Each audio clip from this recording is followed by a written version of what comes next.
G'day everyone, you're about to hear a little, or watch a little preview of TGCRaw talking about the second test at the Gabba. If you want to hear it in full, if you want to watch it in full, there's two ways to do it. You can sign up at Patreon, patreon.com/gradecricketer.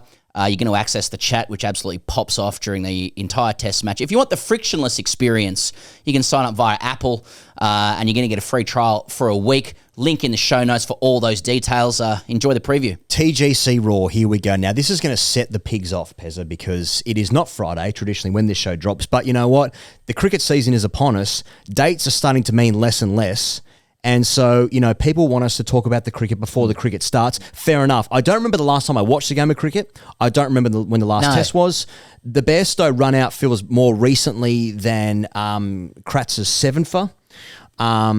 The whole thing is disorienting, and I'm lost, but also I am found.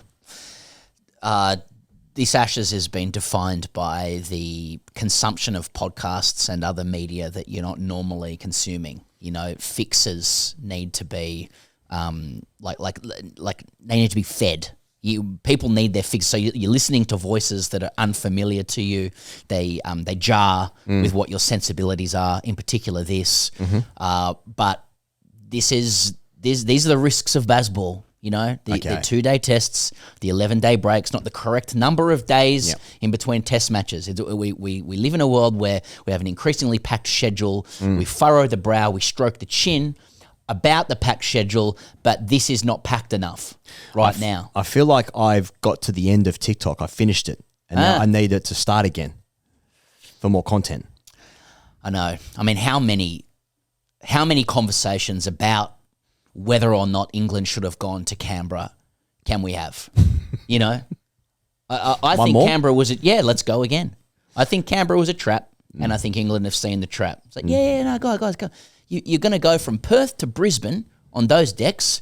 Why don't you go via Canberra to get some match play on decks where the ball doesn't rise above the knee in 10-degree weather, and Sam Constas is bowling right arm around the wicket full tosses. But you want to have a crack at that? Well, you could also lay a wreath at the War Memorial. That's and true. Do the jump test at Questacon. And you could race Kathy Freeman. Oh wait, that's Science Works in Spotswood, Melbourne. I always mix those two up. Fucking anyway, and further conversations about, you know, like whether or not England can change. You know, the entire public, both Australia and England, particular England, are there going like, England needs to change. I can change him. Yeah, I can. You know, I love this man. This man is a rebel in a leather jacket, riding a Harley Davidson. Yeah, he's rough around the edges.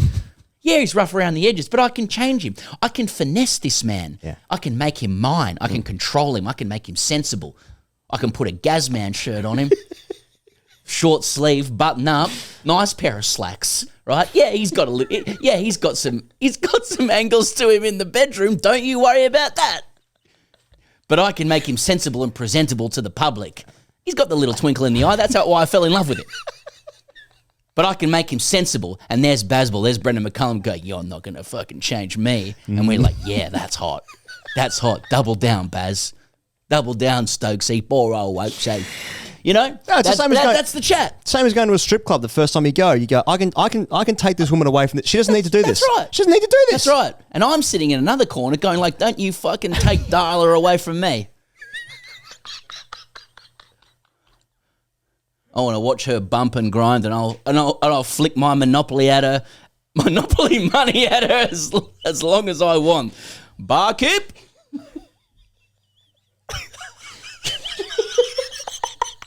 That's where we're at. Gonna have a fucking $22 Crown Lager. Yeah, please. That's what Bazball is. I want to pay $22 Crown Lagers and watch a woman bump and grind on me and pretend that we could be together. That's right. Right? That's right. But let's not try and change her. No. Let's not try and change her. No. I hope not. I'll be devastated if England goes to Brisbane refined and sensible after, you know, like having refined their wild edges from Perth. England belongs to the pole. The pole is home. That's right. And the pole belongs to England. Exactly. Right? So I was just on the phone with a former teammate of Brendan McCullum going, he'll love this. He'll love the odds stacked against him. I just think it's great for the series. You know, like Baz will love these odds stacked against him. It's like, are we saying now that he's preferring it, that he's 1-0 down? Is that what we're saying? I'll tell you what he would love, winning. Much like the fans. Fans keep getting told how good it is for them, but they probably just want a team that wins. Yeah, I'm not so sure. 2 each, thine own. If England wins this game and it's 1-1, oh, how the narrative turns. You know, it's like, well, if you told me before the series that England gets out of Perth and the Gabba 1-1, well, here we go. You know? I sleep in a racing car bed. I want to sleep with a stripper. Yeah. Now, other talking points. Who's under the most pump, Higgos? Ooh. Who's under the most pump? Power rankings, not just rankings. They've got to have, there needs to be an air of aggression to this. Well, none of the English players, because we know this is the position they want to be in. Backs against the wall stuff. Yes.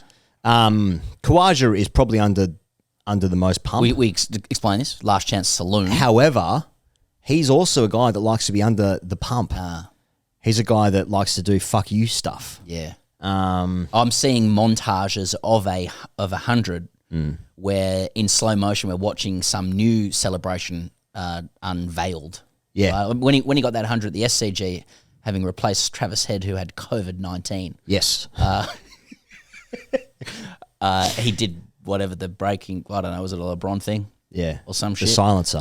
Okay. And then this time I can only imagine what that 100 celebration will be. Yeah, Nathan Lyon being under the pump is he's under the pump from guys that paint figurines of warlocks playing World of Warcraft. There's a few of them. There's a few of them. They used to be called the Richies. That's right. Poor old Richies, what are they doing now? Yeah. They have to rebrand to warlocks. Anyway, he's under the pump from guys who like to play fantasy cricket of like, how do I close my eyes at night and fantasize about every bowler taking a wicket, every single ball, seam up, you know? Yes. Because we haven't seen Nathan Lyon bowl long spells in, let's say, 2 test matches. So therefore, you start to fantasize about, who can accrue the most fantasy points for my cricket team. Is Mark Wood under the pump given that he will miss the test after having bowled 11 overs only? Or is it 4D chess insofar as his return can only take place under the circumstances where he's unleashed?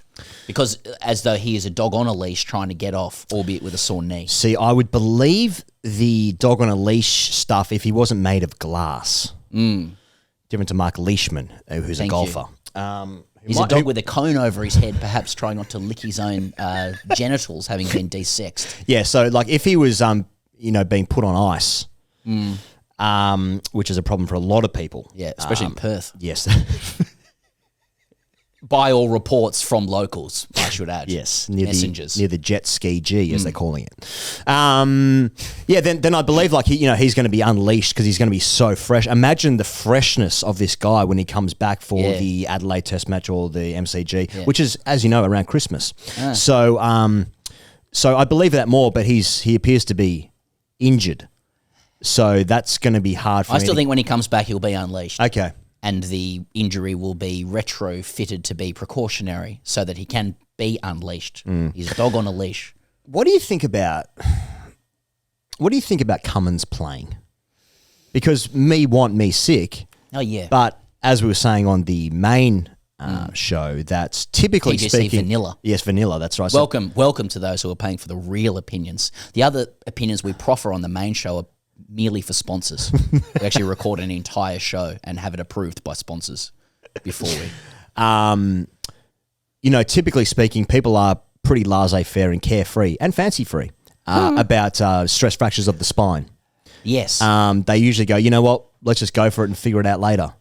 Because, you seem to be saying that if Pat Cummins has suffered a stress fracture of the spine, perhaps we should rest him further so that stress fracture can heal. Because he comes back too edig, then he's out for a year.